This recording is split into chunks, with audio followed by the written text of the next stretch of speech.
What up, ninjas? We're doing something a little different today. We're going to listen to one of my short stories. I'm going to read it for you. The story is called Maru. I wrote it about 4 years ago. It was a great day out, and 14-year-old Maru was enjoying himself. Trees, large green pines mostly, were all he could see in every direction. But Maru knew exactly where he was. He had run these woods since age 5 and never got lost. Well, at least not anymore. He ran and ran until he reached his favorite stream and jumped in with a splash. He was floating in the water. Everything was bright, nondescript. Sounds were distorted. I must be under water, he thought. Yet he was breathing. Sharp pains exploded in his head, and his subconscious mind battered his consciousness as his synapses fired rapidly in a brave attempt to reconcile his situation. He could move, kind of. He was cold. After several attempts to figure it out, he relented to his body's wishes and simply slept.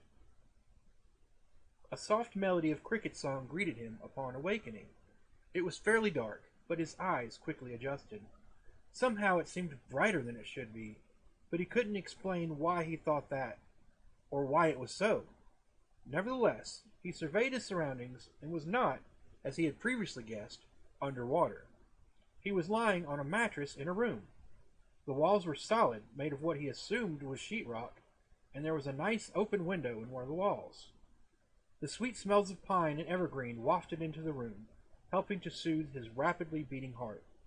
He could remember absolutely nothing between jumping in the stream and awakening here. Surveying himself for damages, he found a small band-aid on his inner arm, but no other apparent injuries. He slowly rose from the bed and wobbled towards the door. It was unlocked and led out into a smallish room that appeared to be the main room of this house. Several doors led off to other rooms, but the only one that interested him was the one leading out. He quickly crossed the small room and exited out the doorway. He was in the woods, but he had never before seen this house. He had no way of knowing exactly where he was anymore. So he looked to the sky, and using the stars as his guide, headed west.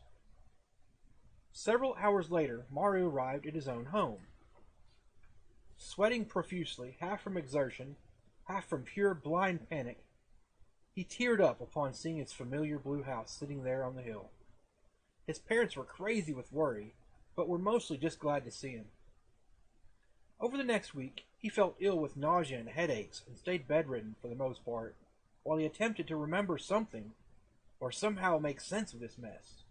No one could seem to find the house in the woods, even though the police sent a fairly large search party, which was made up of people who knew the woods like the backs of their hands. The doctor could also find nothing wrong with him.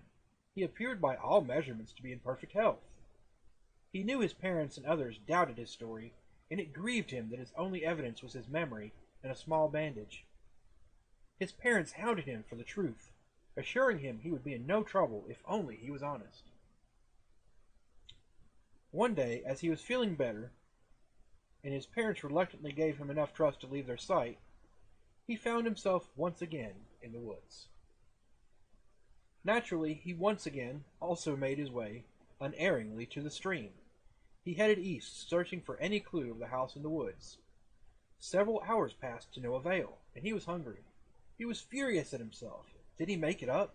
Was it real? He really didn't know anymore. In frustration, wishing he knew for sure, wishing he was there, at that house, right now, he screamed as loud as he could, eyes shut tight. Beating with tears, face hot, throat rasping, he screamed his innate rage to the uncaring woods. He opened his eyes and immediately fell to his knees in astonishment and confusion. There, right in front of him, was the small white house from which he had made his exodus nearly a month ago. How had he not seen it earlier? It was pretty creepy, he thought. He could swear it wasn't there before, but yet here it was. He searched the house and found nothing that showed any signs of recent occupancy. Nothing to indicate ownership, nothing to prove this place was real. Yet it was strangely in good repair, as though someone were in charge of its upkeep. Stomach growling, he kicked the side of the house. "Stupid house," he shouted. I wish I'd never found you. I wish I was at home, eating Mom's meatloaf. Not here, looking at you for answers that aren't here. Maru sat up in bed, blinking. What the? He whispered. He was home. It had been a dream. Great, he thought. I'm going crazy now. His foot hurt, right where he'd kicked the stupid house in his stupid dream, too. Shrugging, he went to the kitchen to eat. Finally, school began again, and Maru was glad. Twice more he had tried to find the house, and had only done so when he'd gotten so mad and frustrated that he couldn't stand it. Then he went home, only to not be able to find it again the next day. He even counted the exact number of steps it took to get back from home from the house, and walked that same amount the next day, only to find a very distinct lack of house there. It was uncanny. School helped him keep his mind off the house, though. He was a bit aggravated after his first week, however. The work had gotten too easy. Simple, even. A lot of the other kids complained that it was hard, but he knew better. They just didn't want to do anything, so they were playing it up. Oddly enough, he found himself better at sports, too. The girls seemed to notice him more as well. That was great. Sadly, it made the boys notice him more as well. More to the point, noticing that the girls were noticing him, and he was having to run from a lot of fights. Through it all, he would find himself in the oddest of places. On the basketball hoop, on top of the school, in the boiler room, inside closets, behind locked doors, on high ceiling beams in the gym, but he had no idea how he'd gotten there. In most cases, he had no idea how to get down either. The custodian was quickly growing to be his personal hero, always helping him down and only laughing at wonder at how he had gotten up there. What's your secret? He would always laugh. Maru wished he knew. One day the mystery grew deeper and more profound. He was talking to a cute girl named Haven when a big kid named Michael came up to him. Michael was a complete douche, so Maru was nervous. What are you doing with Marutard? Michael sneered at Haven. You need a real man, like me, he boasted, and grabbed her arm roughly. No, let me go, she shouted. Suddenly, she and Maru were on top of the bleachers, which were pushed in. Something clicked in Maru's mind, and things became a bit clearer to him. Stay here. I'll be back, he said, then disappeared. Tap, tap. Michael spun around just in time to be introduced to Maru's fist. His nose gushing blood. Confused, Michael ran. It was Maru's first victory. He flashed back to a very confused Haven, and flashed her back down. You're safe now, he told her, faking calm as best as he could. Haven was not handling the situation well. Actually, that was an understatement. She was going completely nuts. Being instantly teleported from location to location several times. Especially when your previous belief that such a thing was impossible can do that to a person. Rumors floated about, of course, and Haven avoided Maru and Michael like the plague. Over the next few weeks, Maru found he had a great affinity for self-defense. Not like he knew Kung Fu or something, that's ridiculous. Let's keep it in the realm of reality, okay? He just seemed pretty quick and fairly strong. Combine that with his flash ability, and well, not many kids his age could cope. He didn't run from any more fights.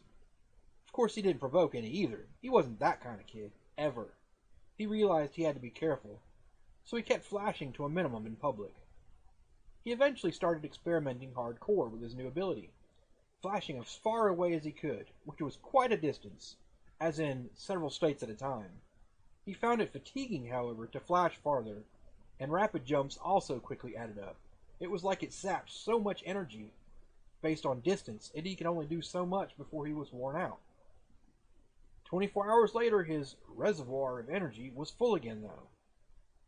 One day, he saw a robbery in the news and recognized the bank. It was close.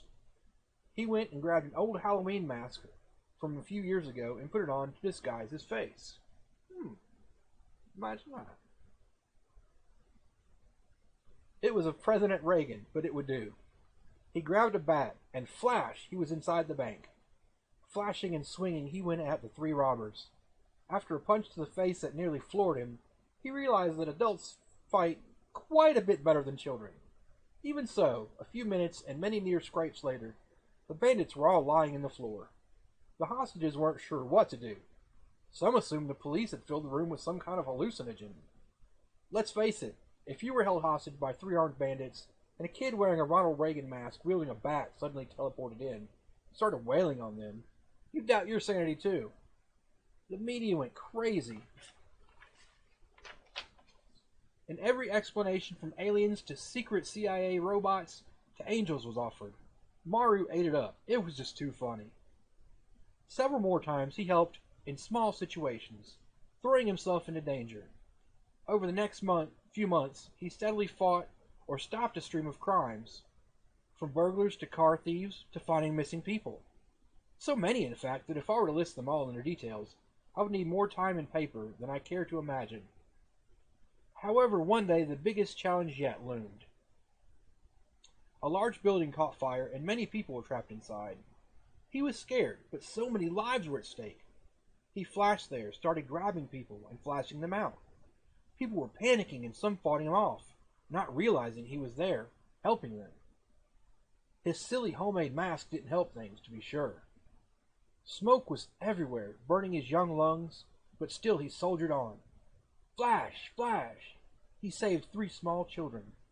Flash, flash, flash! He got 2 adults out. He was so tired. His throat burned. He wanted the world's tallest glass of ice water. 3 more people were still trapped, though. Flash! 2 teenagers were in the room, screaming for help. Come here! I'll save you! Maru rasped.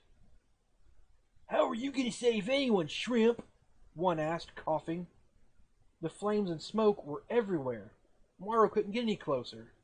They had to reach out to him. I have powers, he exclaimed, and reached his hand out.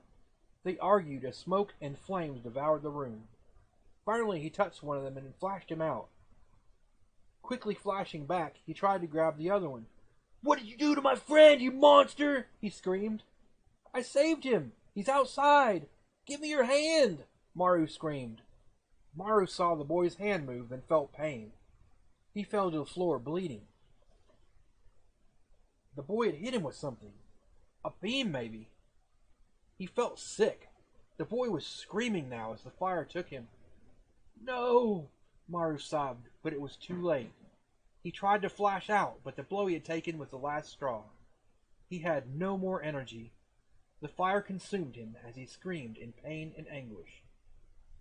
Crap! Sean screamed. I hate this game. I always die at that part. I'm never playing Super Mario Tron again. He threw his controller aside and turned off his game console. I don't know if he ever played again. And if so, he never told me. I hope you guys enjoyed that story. Let me know in the comments below if you enjoyed the content. Like and follow. Subscribe. Thank you. Peace out, ninjas.